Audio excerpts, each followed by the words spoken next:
Hey guys, I've been in New York City for just a couple of days. I came here for a quick trip, mainly to eat pizza, research pizza. You know, I don't just eat it, I research it and analyze it. You guys all know that. I'm going to talk about a couple of pizzerias I went to, the first two I went to before I head out to the airport here. But I just wanted to show you the sweet view I've got from my hotel room. It's the Empire State Building right behind me. It's really cool to fall asleep at night and see that place lit up. I should probably just show that to you instead of my face, but I don't know. Anyways, so the first pizzeria I went to was a place called Andiamo's. It's a small chain around here. It has a really good reputation, great reviews, and one of my favorite things about it is that it actually opens at 9 o'clock in the morning. So I was there about 9:30 in the morning for my breakfast pizza, and it was really good. So let's leave subjectivity out of it for a minute. Let's talk objectively first. So take a look. You can probably tell from the size of the slice that the pies were 24 inches and that they had lots of cheese on top. And as far as I can tell, the cheese, pizzerias back here are going to use either part skim or whole milk or a combination of the two. There was so much oil on this cheese. I mean, coming off from the cheese on top of the pizza that is obviously either whole milk or partly whole milk. You can't really tell from the picture, but it was a lot of oil. You've probably seen some people take napkins and blotch off the oil from the cheese. I don't do that, but if I did, I would have used a lot of napkins because there was a lot of oil on top. Now take a look at the crust. It's golden colored. And it wasn't very strong. So if you look at the back side, one thing I do to measure how crispy it is I'll fold it over and then see if the back of the crust has any crack marks on it. This did not crack. Furthermore, when I tried to hold this pizza up into a slice and eat it like that, I couldn't, at least not till I was about halfway done with the pizza. Mainly because I think there's so much oil that it was just saturating the crust and making it kind of flimsy. In fact, when I was eating it, one of the workers there saw me. I was not able to eat it very easily. So he brought out a little fork and knife packet so I could, use that to help eat my pizza.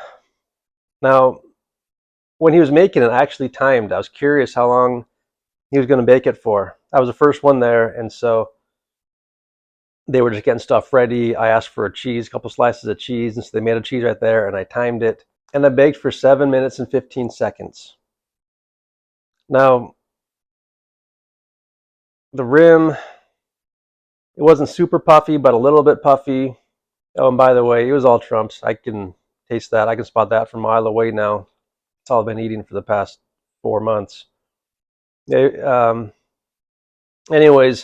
just take a look at the big picture here. So like I said, 24-inch pizza, lots of cheese, relatively long cook time for New York pizza, golden color crust, no cracking on the bottom.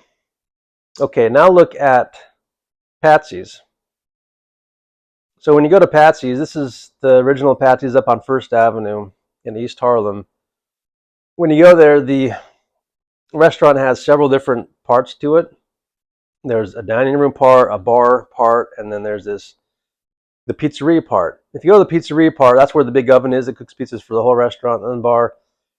It's got a great big coal burning oven. It's huge. It's the original one from the 30s when they built the place. This is one of the oldest pizzerias in New York. And if you go into the pizzeria side, it's just a tiny little sitting area with like 3 or 4 stools. And you can order pizza by the slice there. But if you go to the restaurant, you got to order the whole pizza. I was tired. I've been doing a lot of walking by this point in time, so I wanted to sit down. So I sat down, ordered a whole pizza. And I don't know if you can tell from the picture, but this is an 18-inch pizza.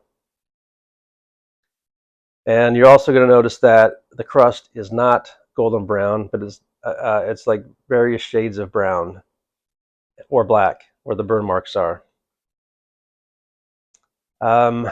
Last time I went to PATSY'S about a year ago, I just had pizza over in the little pizza section, and I was seeing how fast they were baking the pizzas. This oven, the owner says, gets up to 1,000 degrees. Well, that's where they maintain it at. PATSY'S, these guys are obsessed with consistency and keeping things the same as they've always been since the 30s. And so they keep the coal burning oven going 365 days a year. Even if there's an off day, a closed day, like on Christmas, they'll have somebody come in and load it up with coal so the oven stays consistently hot. That's how dedicated they are to consistency. However, when you're cooking a pizza in that temperature, you have very, very little room for error. And so last time when I was in, there was no brown burn marks on the cheese or the crust. And as you can see here, there are lots of both. However, I've cooked pizza in ovens this hot before, and it is really hard to get a perfectly consistent cooked pizza in ovens that hot. I mean, we're talking about a difference of maybe 15 seconds at the most. 10 to 15 seconds will make your pizza look, 10 to 15 seconds will burn the crust and give burn marks on the cheese in an oven that's hot. So I don't hold that against them. You're just going to have a little bit of inconsistency when you have ovens that hot. That's all I'm saying. So this time, as you can see, there's some burnt crust, lots of burn marks on the cheese. And the rim, like I said, is not golden brown at all. It has no golden color. It's just different shades of brown to black. Take a look how thin the crust is. It's not puffy at all. The crust was very lightweight and strong. When I picked it up and folded it over, you can see that it cracked on the bottom. And so I was thinking about this, and I was going to go to different pizzerias and eat more New York style pizza. However, what I realized was every pizzeria I've ever been to in New York falls somewhere in between these two. These two, in my mind, are like the bookends of New York style thin crust pizza.